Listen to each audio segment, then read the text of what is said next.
At our wedding, my husband's mahjong buddy texted him, saying they'd finished eating and were heading out to play all-night blood battle mahjong. It's your wedding night. What's the big deal? You've been sleeping together for years and still haven't had enough? Missing one night won't kill you.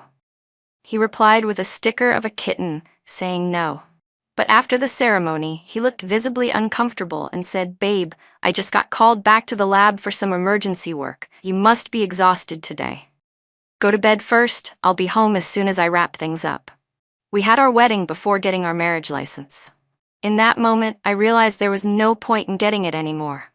That year, Dr. Ethan Grant, finished his PhD, and we ended our 10-year-long relationship with a wedding. After the reception, I came across a short video from a guest's perspective. The content creator didn't appear on screen, only a white hem of a dress was visible at the edge. The camera captured Ethan and me exchanging rings on stage, then cut to a conversation on his other phone. The comments section was already exploding. "You seriously wore a white wedding dress to someone else's wedding, Autumn? Why not just show up naked? Girl, I get it. I used to be that kind of homewrecker too, but you've taken it to a whole new level." To everyone's surprise, the creator wasn't angry at all. She even replied under that comment, "I'm just his mahjong buddy. If your heart is dirty, everything you see looks dirty." A mahjong buddy? And you asked the groom to go play mahjong on his wedding night? Do you not understand boundaries? Didn't you see that he already turned you down? The creator saw the comment and tagged an account called Why, asking, "Hey, you really rejected me?" That account had never posted anything, had a default avatar, and didn't respond. But my heart suddenly dropped. Half an hour earlier, Ethan had stood in our wedding suite, looking troubled, and said, "Something urgent came up at the lab. Have to go handle it. Babe, you must be tired, get some sleep. I'll come home right after I'm done." Ethan had always been passionate about his research. I was upset, but I didn't doubt him. Now, holding my phone, my mind was in chaos. It wasn't that I trusted Ethan unconditionally, it was just that something this outrageous happening to me was too much to comprehend. From freshman year to the end of his PhD, we had been together for 10 years. At our wedding earlier that day, we had read letters we wrote to each other. Usually calm and composed, he choked up while reading his. With red eyes, he said, "Zoe, just thinking that it'll be you by my side for the next few decades, it makes me feel insanely happy." Could someone who looked at me like I was his entire world really be lying to me? I looked at the diamond ring on my finger, changed out of my red reception dress, and got in a cab. The content creator had just posted another photo, this time of a mahjong table, with a location tag. "Game on. I'm not leaving tonight until I win back all the bride money our senior put on the table." Ethan's major had an extremely skewed male-to-female ratio. As far as I knew, his advisor hadn't accepted any female students in recent years. Suddenly, I remembered. Back when Ethan was in grad school, he once casually mentioned a younger girl from undergrad who had helped out in the lab over the summer. "She's kind of fun, not as gentle or pretty as you, loud and brash. I've never met a girl like her." He brought her up several times, but in the context of our years-long relationship, it didn't seem important, so I ignored it. On the photo of the mahjong table, there was a QR code with a room number. I stood outside the door and happened to see a woman bringing in tea, so I stepped to the side. The moment the door opened, laughter from both men and women spilled into the hallway. I clearly heard Ethan's voice. "Who told you to order chrysanthemum tea? That's a cold herb, you shouldn't drink it on your period." A girl replied, "Then I'll drink your black tea, happy?" Ethan said, "Rona, I already took a sip of that. Now you're stealing it? Whatever. Can't win with you." Then a guy joked, "It's your wedding night, man. Your wife's body today. Damn, we were all jealous. And you just ditched her like that?" Ethan said, "It's not like I haven't slept with her before. Besides, it's that idiot Zach's fault anyway." That sentence, just the first half, was enough to bring tears to my eyes. Ethan's tone was so off, there wasn't a trace of anger. If anything, it was relaxed, playful. That was when I realized just how much I had lost. "I've been exhausted all day," Autumn said. "Rona, come massage my shoulders and legs." "As you command, my dearest senior," she replied playfully. All of a sudden, I felt dizzy. I had to steady myself against the wall just to stay upright. I wiped away my tears, lowered my head, and took deep breaths, trying to calm myself. That's when my best friend messaged me. Babe, if this is really true, then what Ethan did is completely out of line. But that said, yeah, it's pretty bad, but they're playing mahjong with 4 people, not exactly alone together. Maybe you should observe a little longer. After all, you two just got married today. Her message helped me regain some sense of rationality. I did want to understand what had changed. This was Ethan, who for 4 years of college had shown zero interest in any other woman. Ethan, who during his grad school days risked being disciplined by the university during a pandemic just to cross provinces to see me. Ethan, who couldn't bring himself to spend money on a decent suit for himself before the wedding, but insisted on buying me a nearly $15,000 wedding dress I'd only wear once. What reason?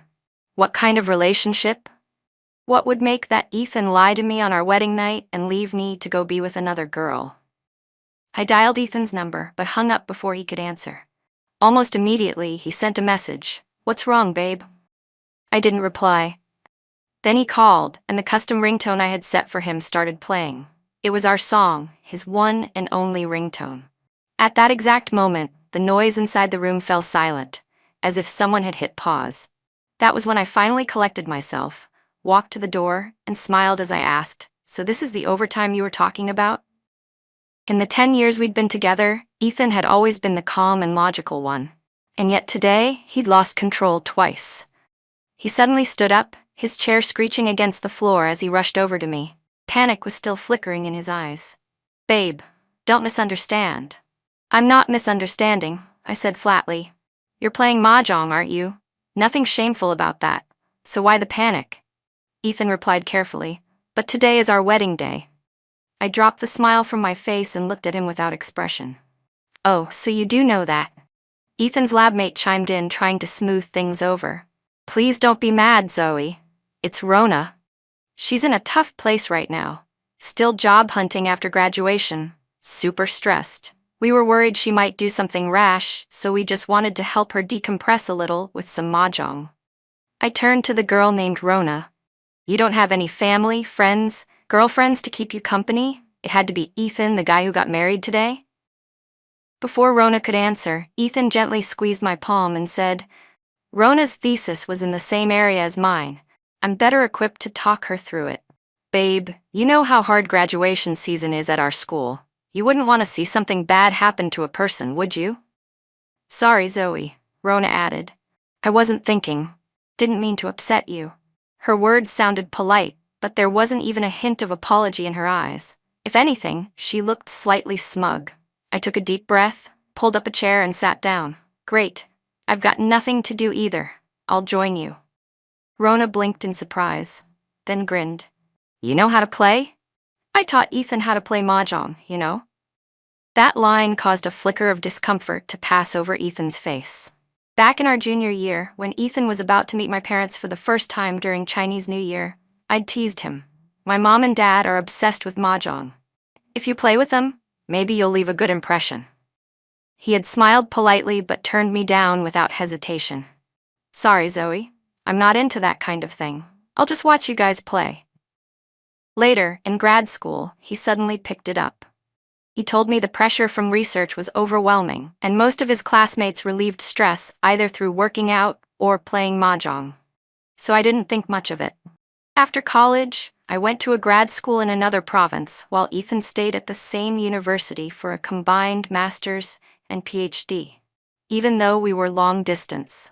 Even when we were in a long-distance relationship, I never made a habit of checking up on him or monitoring where he was. But it wasn't until this very moment that I suddenly realized the long, steady relationship I thought we had, the one where I gave him his space and respected his boundaries, had already started to crumble beneath the calm surface. Storms had been brewing, and I never saw them. Ethan lit a cigarette and took a long drag. As he exhaled the smoke, I frowned and coughed softly. He snapped out of it like waking from a dream. "Don't smoke.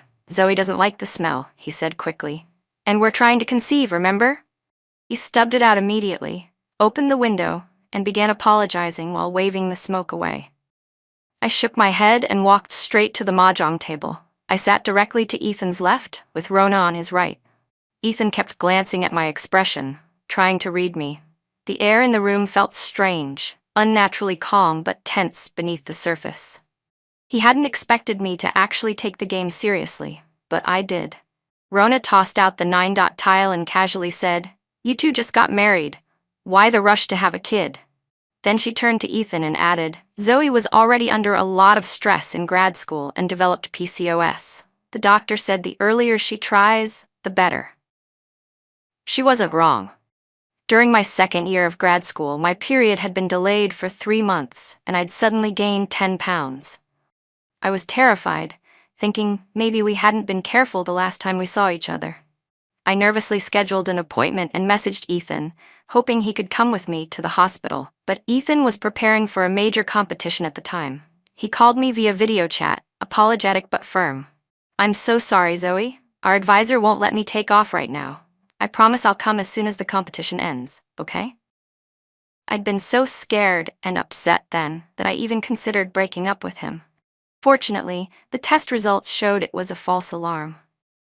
And true to his word, the moment the competition ended, Ethan rushed over, couldn't get a high-speed rail ticket, so he rode a green train for 7 hours just to see me.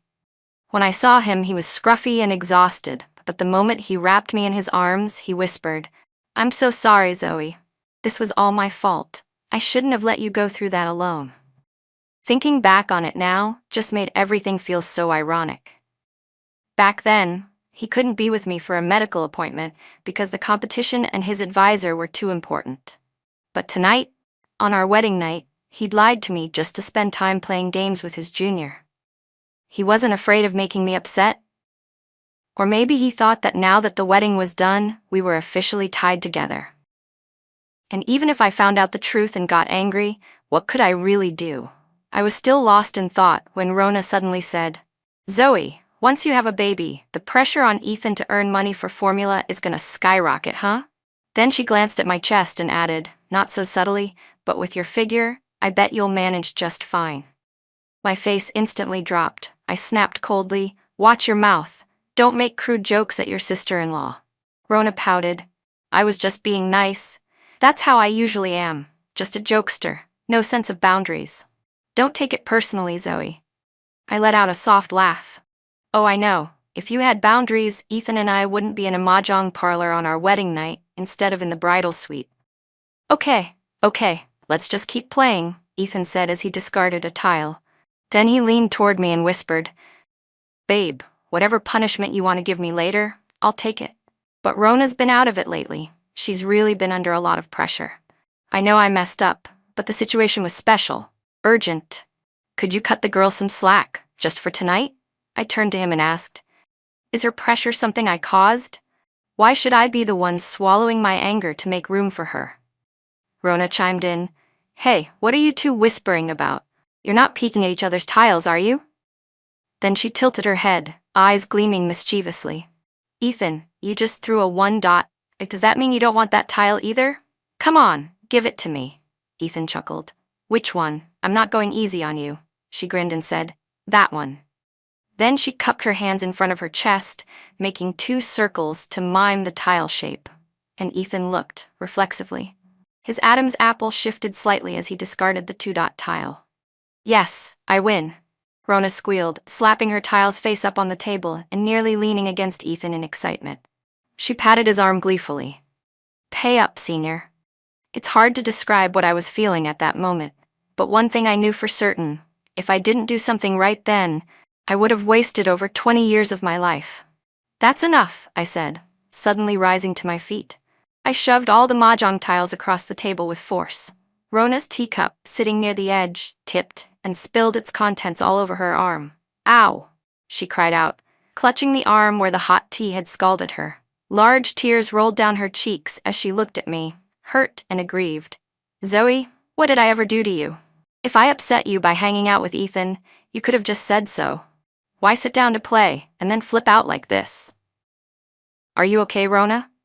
Ethan rushed to check her arm, cradling it with concern.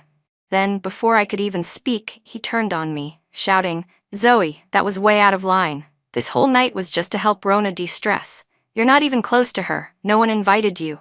You forced your way into this game, and now you're turning over the table? Just because I let her win a round? The vein at his temple was pulsing. Apologize to her. Now. I laughed bitterly. Sure, here's your apology. Then, with all the strength I had, I slapped him hard across the face. You okay, Ethan? One of his friends gasped. Ethan stood frozen, stunned, his cheek slowly turning red with the shape of my hand. He looked at me in disbelief. Before the shock had worn off, I grabbed Rona by the strap of her sundress and smacked her too. Zoe, calm down, she shrieked. What are you doing? You can't just hit people. Ethan's two male lab mates jumped up, one rushing to comfort Rona, the other glaring at me. What's wrong with you? One said. You're really gonna hit people over a harmless game on your wedding night? Oh, you think it's harmless? I snapped.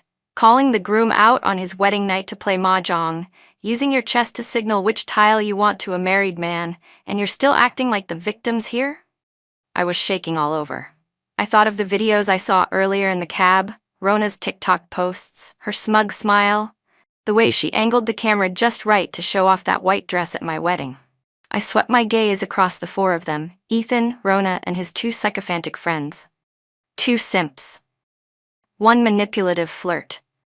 One man pretending not to know better. You four can stop hiding behind the excuse of being mahjong buddies. Just admit what this is. You're disgusting. Stay away from normal people. Zoe, Ethan grabbed my hand, trying to hold on. Rona and it's not what you think. I messed up. I didn't handle things well. But it's not as bad as you're making it out to be. He sighed deeply. I won't ask you to apologize. I know you're overwhelmed right now. Let's go home and talk about it, just the two of us, okay?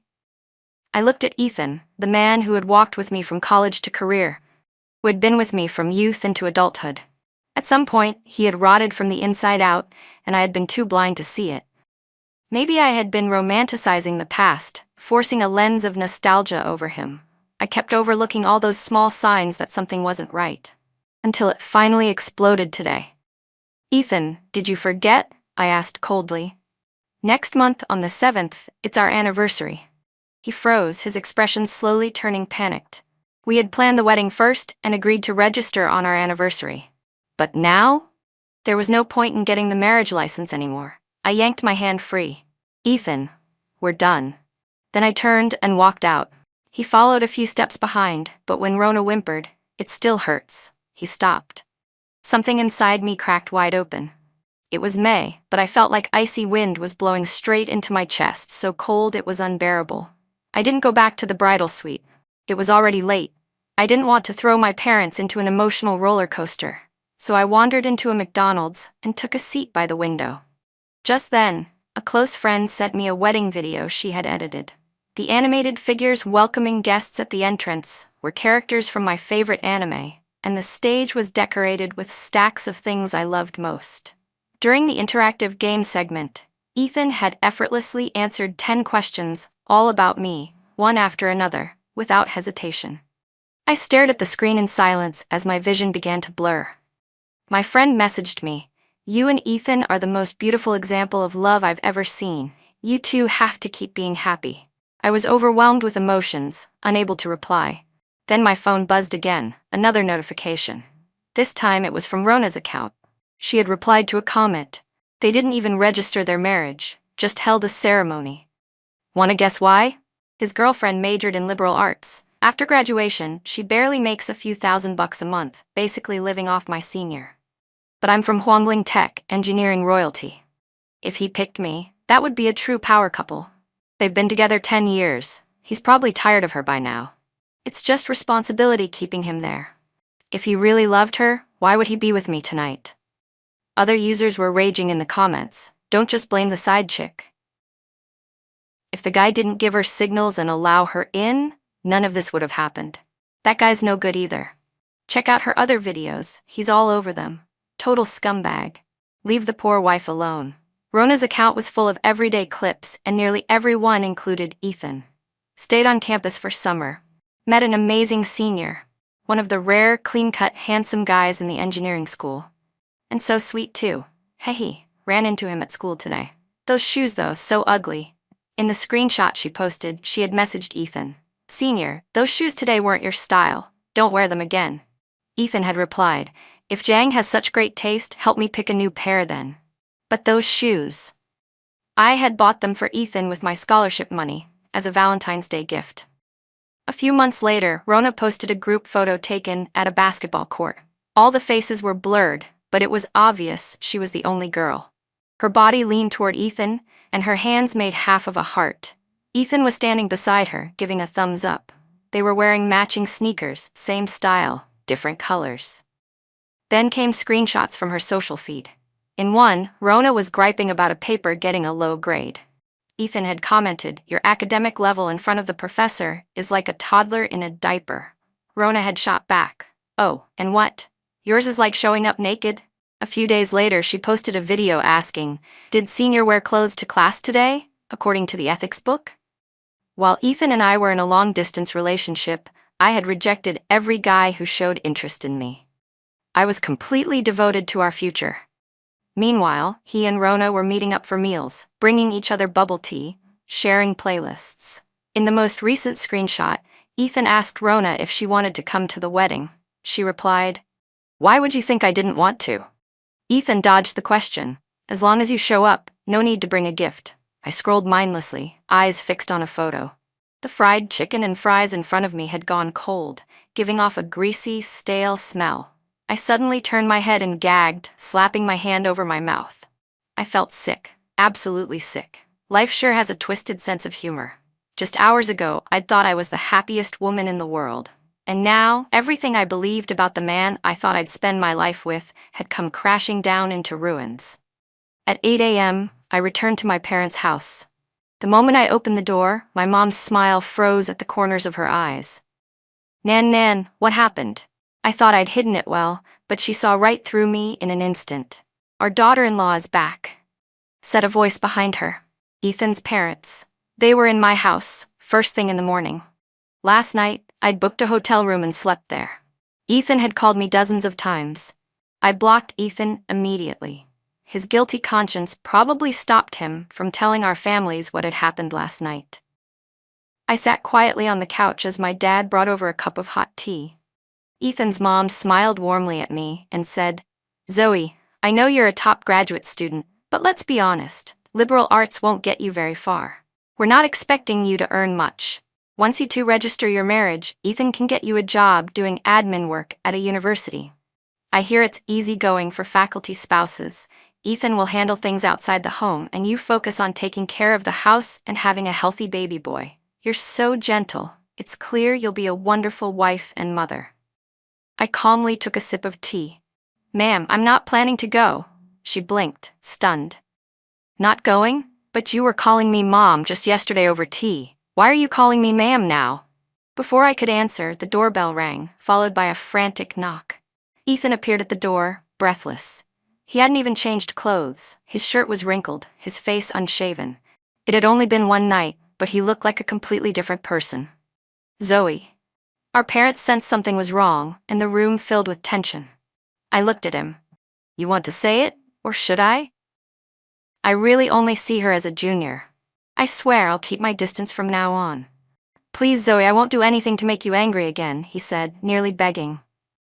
"I just didn't handle things well. I didn't cheat. You can't sentence me to death over this." "So you knew the whole time," I said slowly. "You knew what you were doing would upset me, and you still did it." I handed my phone to my parents, then looked at Ethan. I found Rona's video account. His face drained of color as if he suddenly remembered something. His fingers curled tightly, nails digging into his palm. I took a deep breath and continued, "Remember when I missed my period for 3 months? I was scared, thought I might be pregnant. I asked you to come with me to the doctor, and you said the competition was too important, you couldn't leave. But Ethan, didn't that competition end the day before you said it would?" The nausea and pain I'd felt the night before came rushing back. One of the photos Rona had posted showed 2 bowls of noodles. So lucky to attend the competition with my amazing senior. We even got to try the most famous seafood noodles on Weishi. Too bad the shop was closed yesterday, but senior saw I was disappointed and stayed an extra day to wait with me. Hey. The timestamp, the exact day I went to the OBGYN. That day, I sat alone on a disinfectant-scented bench, nervous and terrified, waiting for test results. Ethan knew how scared I was, and still chose to lie to me, just so he could stay in City A and eat noodles with a girl who called him Senior. Zoe, what are you two talking about? My dad asked. Did he do something to hurt you? I'll deal with him. Ethan's father looked meek and powerless, his raised hand hesitating in midair. I gave a faint smile.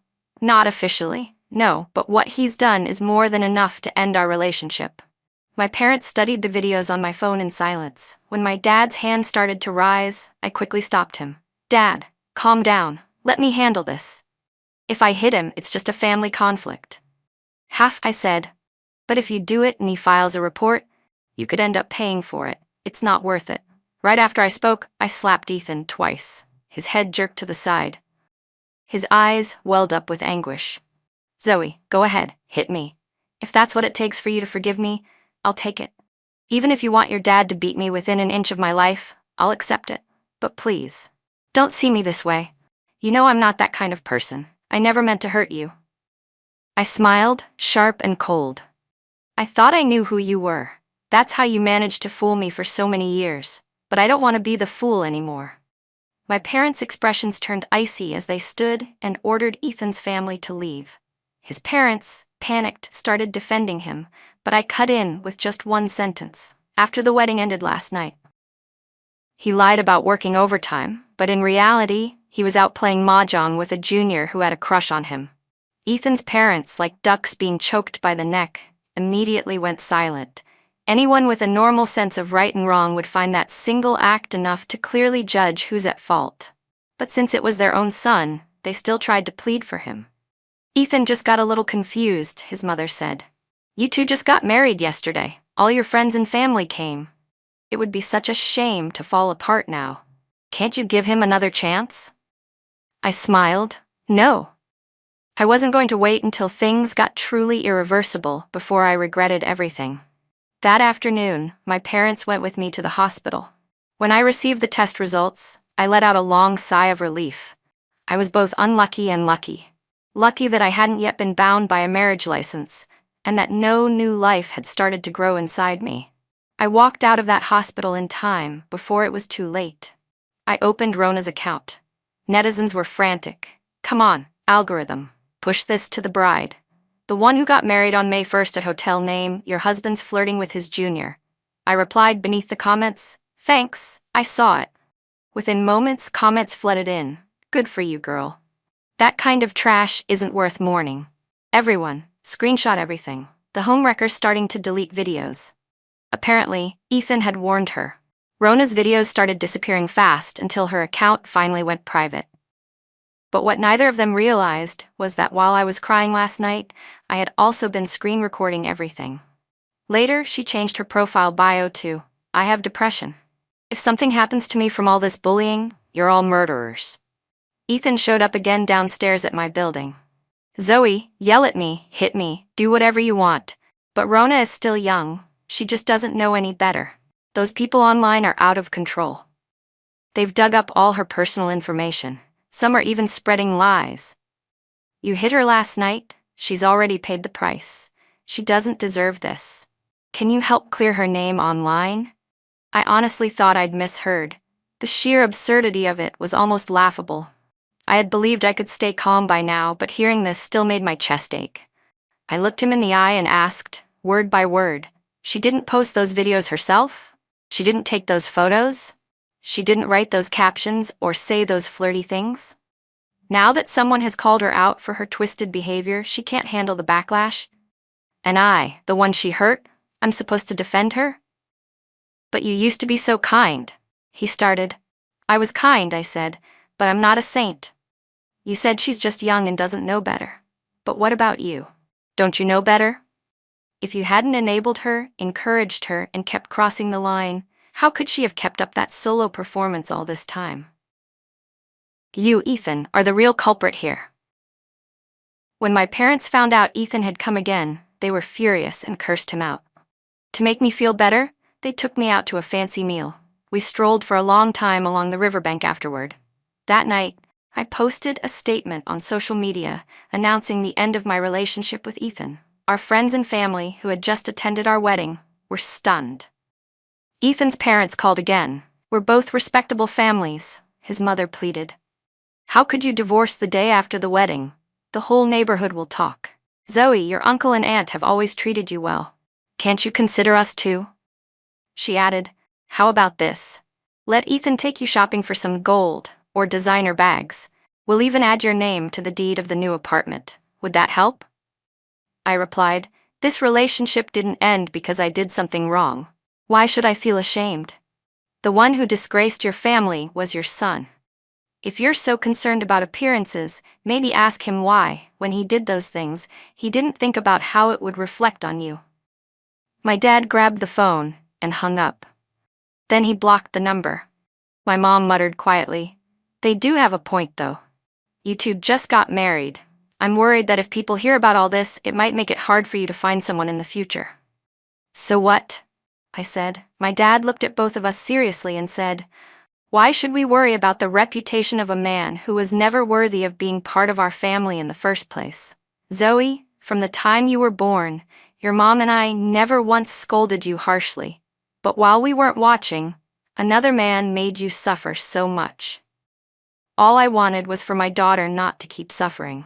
I didn't care about saving face. My eyes stung, and I quickly turned my head away, letting the river breeze sweep away the tears that hadn't yet fallen.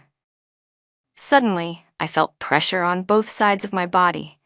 Dad hooked his arm through mine, and Mom wrapped hers around my shoulders from the other side. In perfect unison, they said, "Zoe, whatever you decide, we support you. As long as you're happy." When the holiday ended, I submitted my resignation to the company. Ethan still hadn't given up. It seemed he'd finally gained some clarity. He stopped pleading on Rona's behalf and instead tried every way he could think of to win me back. He had already reported to the university he was hired at. It was all the way across the city from where I lived, north and south ends. Every morning, he came to my building to bring me breakfast as I headed out for my morning run. At night, he crossed the city again to come back. If I didn't agree to see him, he just sat downstairs and waited. He did this for over half a month. The dark circles under his eyes had deepened. So today, I came downstairs and called out to him. His eyes lit up until he heard me say, "Don't come here again." Ethan stammered, "Zoe, I missed out on so much time with you when we were long distance. Let me make it up to you now. I'll double it, okay?" I shook my head, but I don't need that anymore. Dad, standing just behind me, snorted harshly through his nose and let out a cold laugh. "Why didn't you do all this before, huh?" "Sweetheart," Ethan started. "Don't call her that, you little punk." Dad snapped. I held Dad back and told him to go home first so I could speak to Ethan alone. He went upstairs, clearly displeased, and before long I saw the upstairs light flick on. I glanced up. Dad was leaning by the window, glaring down at us. I exhaled slowly. "Ethan, there shouldn't be any financial disputes between us. We'll each return the wedding gifts our families received. I'll return the bride price. The apartment is in your family's name, and the car and dowry are still with me. We never registered the marriage." He stared at me, eyes fixed. Then suddenly his eyes turned red. "Zoe, it's been 10 years. I've never once thought about leaving you. Everything I said at the wedding, I meant it. As for Rona..." He hesitated. "She's just a junior who looked up to me. She was enthusiastic, and I didn't want to shut her out coldly. We got to know each other. I only ever saw her as a female friend. I never crossed any lines. I don't even like her like that. Right, if he really liked Rona, why would he have married me? But that's the classic move, isn't it? First step after success, ditch your long-term girlfriend and chase someone younger." He'd earned a PhD and landed a university job. Leaving the woman who'd stuck with him through everything for a bright, fresh junior wasn't exactly unheard of. But no, that wasn't it. He didn't want to leave me. He wanted both. The warmth of a girlfriend of 10 years and the excitement of being adored by someone new. Day after day, he got used to my steady love. But the passion and admiration from a young student stirred something deeper in him. And as long as he didn't cross a hard line, didn't confess, didn't kiss, didn't sleep with her, he convinced himself it wasn't wrong, that it could all be excused. But Ethan, Did you really think that as long as you didn't say sweet nothings, as long as you didn't do something physically intimate, then every little moment you gave her, every chance you let her slip into your life, could just be written off like nothing? You're not clueless. You just took a gamble. You pretended not to know, because you were hoping I'd never leave. You thought, after 10 years of being so deeply entangled, how could I ever walk away? But look, I just did. And it wasn't even that hard, was it? I figured I had made myself clear enough and turned to head upstairs. But Ethan grabbed my wrist and refused to let go. We haven't even been together since grad school started, he choked out. I was just lonely. I know I messed up, seriously, deeply messed up. But I've already told the school to assign you to an administrative role. I'll focus on getting research grants, publishing papers. We can spend every day together. You can keep an eye on me, supervise me, okay? His voice cracked. He was nearly in tears, as if losing me really pained him that much. Please don't give up on me, Ethan begged. I won't ever speak to Rona again. Just give me one last chance. But what I was thinking was, if it really hurt him to lose me, then he never would have done all those things that risked losing me in the first place. I shook my head. You still think this is just about Rona? Once that passionate little junior is gone, what then? You'll meet a graceful and intellectual colleague, then a bright-eyed, playful student. Once your heart starts to waver, you're no longer someone I can trust. The boy who once had eyes only for me, he died a long time ago in my memories. Ethan, back then I didn't choose to attend the same school as you. I went to a university with a stronger liberal arts program. That should have told you. I never planned on clinging to the safe harbor you built. We both love children, and because of health reasons, I wanted to have one early. The pressure of preparing for exams was heavy, so I chose to work right after graduation. I loved you back then, so I was willing to compromise a little for our family. But now that this is over, it's time I truly walked my own path. The evening breeze was chilly. I refused the jacket Ethan tried to drape over my shoulders and firmly pulled my hand away from his. He was left standing there alone, a solitary figure. Soon after, someone forwarded me Ethan's latest post on his Moments feed. Just a fight. Zoe's just emotional. Thanks, everyone, for your concern. I'll make it right.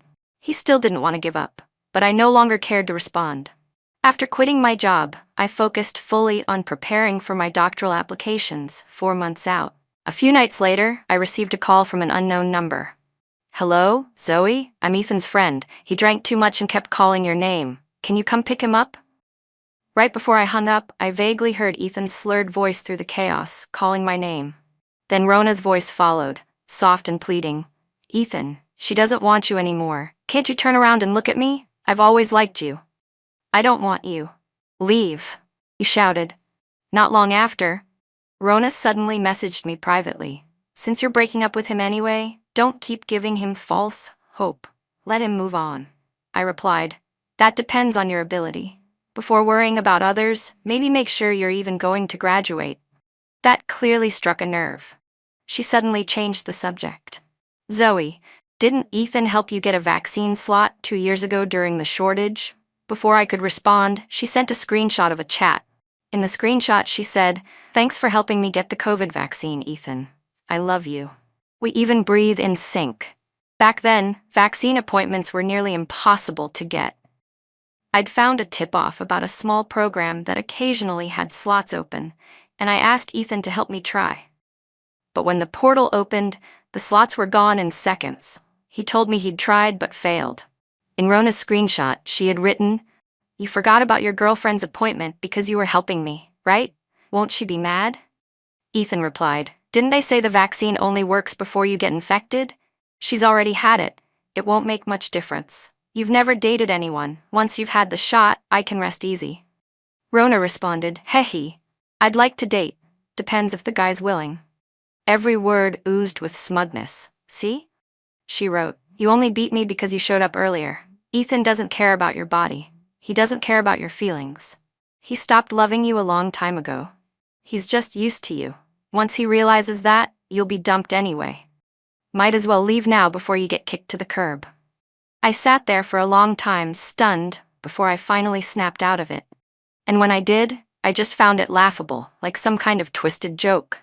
So much had already hit me in such a short time. One more blow didn't even faze me anymore. If she'd sent this earlier, maybe it would have hurt. But now, I heard Ethan had finally cut ties with Rona, blocked her on every platform. No wonder she couldn't hide her growing desperation. I thought for a moment, then typed back. Even without me, your senior still doesn't want you. It was just flirting. Did you really think you could win him over? That night, I had instinctively recorded audio of their conversation. Now, it would come in handy. Fueled by anger, I hit send on a voice message. Look, he even got drunk over me. You're in such a rush, huh? Then I'm not gonna let you win. Fine, I'll take a cab there right now. If you've got what it takes, come stop me. In the recording, I had Ethan's voice saying, I never liked Rona. Even if you don't want me anymore, I'd still never choose her. The other side went silent for a long time. After I sent it, I flipped my phone over and went back to reading and reviewing academic papers as usual. After showering and getting ready for bed, my phone buzzed again. It was a selfie, Rona lying in bed next to a clearly passed out Ethan. The caption read, He's in bed with me now. He has to take responsibility. You two are over. I started screen recording immediately, and in my heart, thanked her. Thank you for personally handing me the final, crucial piece of evidence. That night, I compiled all the recordings, screenshots, and chat logs into a PowerPoint presentation. I posted it online and also sent it to the disciplinary committee of the university where Ethan was about to start teaching. Just like Ethan had said before, no matter how much pain he caused me, if you judged it solely by conduct and technical rules, he probably hadn't crossed the line into violating professional ethics. At most, internet users would curse him out for a few days, and it wouldn't seriously affect his future. But now, everything had changed. Originally, I just wanted to get solid proof from him, something tangible. I didn't expect him to panic and act recklessly, handing me the final brick that completed the case against him.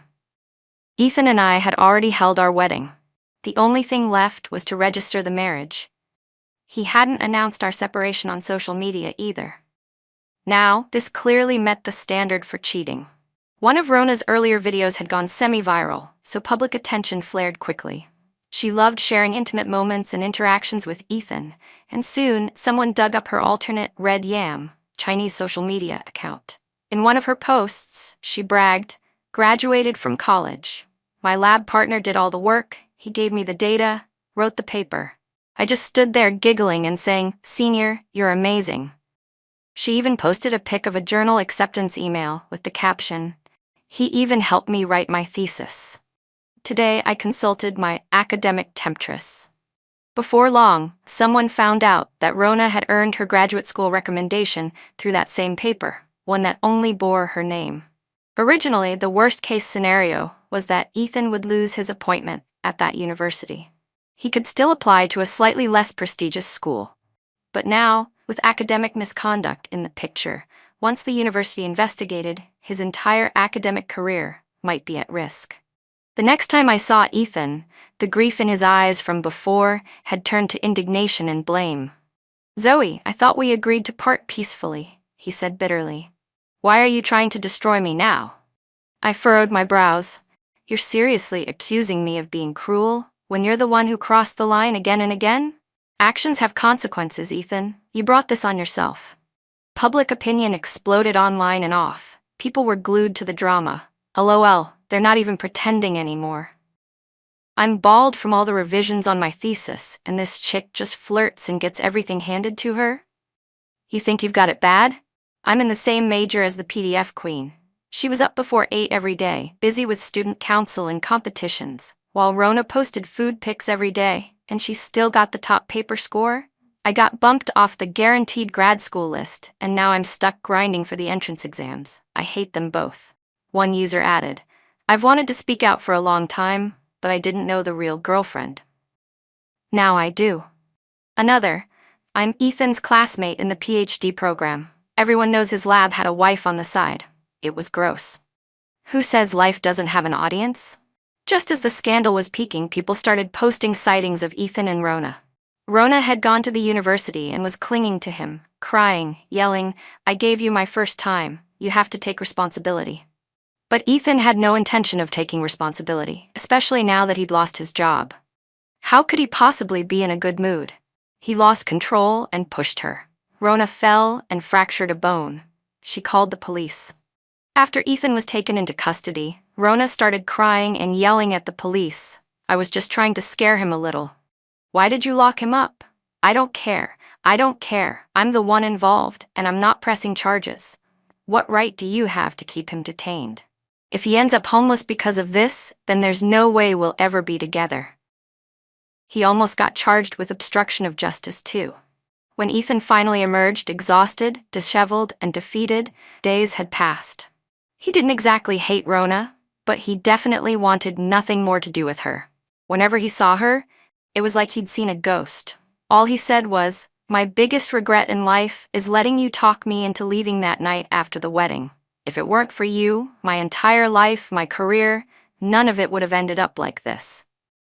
No matter how tangled they once were, I no longer had the energy or interest to keep paying attention. Starting in September, I focused on preparing my PhD applications, research proposals, personal statements, letters of recommendation. Even though I was applying years after graduation, the research I did during my master's was substantial and solid.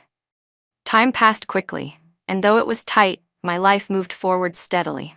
In May of the following year, I received an acceptance letter from the program I had most hoped for. And it was around then that I heard about Rona again. She had gone viral online, again.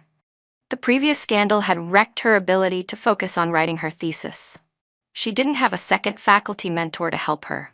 And even though the school had been willing to give her another chance, she ended up walking away with nothing more than a certificate of completion. She relied on her undergrad degree to land a job at an ordinary company, but she was so used to getting things handed to her that she didn't know how to function. She ended up having an affair with a married supervisor, and when his wife caught them in the act at work, she beat Rona up on the spot. Someone filmed the whole scene and posted it online. Netizens had a field day. Had a crush on your drill instructor during training, liked your senior in school, chased after your boss at work. Girl, you really don't want to take a single detour, huh? With Rona back in the headlines, people naturally started wondering what had become of the other main character, Ethan. "I'm in the same PhD program as the guy," one comment read. "He's actually pretty capable in his field, so once this blew up, of course his rivals jumped at the chance to destroy him. Between the academic fraud and the behavior issues, not to mention doing time, it's over. No halfway decent school would touch him now." Apparently, he'd ended up in the workforce too. What a coincidence, at a company in the same tech park as Rona's. And just like before, she latched onto him again. His parents had been trying to set him up on blind dates, but every single time, Rona showed up and ruined it. One commenter wrote, "The only decent thing that girl ever did was keep a scumbag like him from hurting another innocent woman." That year, I ran into Ethan and Rona again. I was out to dinner with my parents when a loud commotion broke out at the other end of the restaurant. I turned to look, completely unprepared to see Ethan again. During our wedding, we'd read letters to each other. He had once been the clean-cut, handsome standout among the sea of guys in our engineering school. Now, he had gained weight. His beard was unshaven, the corners of his mouth drooped, and a deep crease sat permanently between his brows. Next to him was Rona, clinging to his arm. Her once bubbly look had withered, her face sharp and bitter. She glared at Ethan. "I cook and clean for you every day," she hissed. "I thought you were finally ready to accept me, and now I find out you're going on blind dates? You scumbag." The woman sitting across from him looked both unimpressed and alert. She grabbed her purse and started to leave. Surrounded by all the curious stares, Ethan finally snapped. He grabbed Rona by the hair and shouted, "You think I begged you to be my maid? You're calling me a scumbag? Haven't you known what I am from the start? You begged for this. Don't think you can push your luck. You ruined my promotion by showing up at my company and making a scene. I haven't even started holding you accountable." Bookmark. Rona burst into tears. Ethan, impatient, dragged her toward the door, and that's when he saw me in the crowd. He froze, staring at me. Then, without a word, he dropped his gaze and continued pulling Rona toward the exit. "Let go of me," Don't touch me! Rona screamed, struggling with all her strength. She reached out and grabbed a steak knife from a nearby table and started swinging it blindly. Everyone in the restaurant was stunned.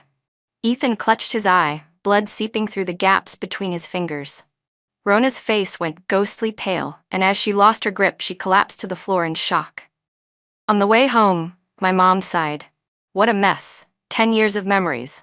And to be fair, back then, he really hadn't crossed the line yet. You were decisive to cut things off when you did, Ziyu. That took strength. I looked out the window at the scenery speeding by and gave a small smile. Some relationships age like wine, they grow sweeter over time. But others, time just exposes their cracks. It reveals the truth that maybe the love was never that deep to begin with. And when that's the case, cutting it all off isn't that big of a deal.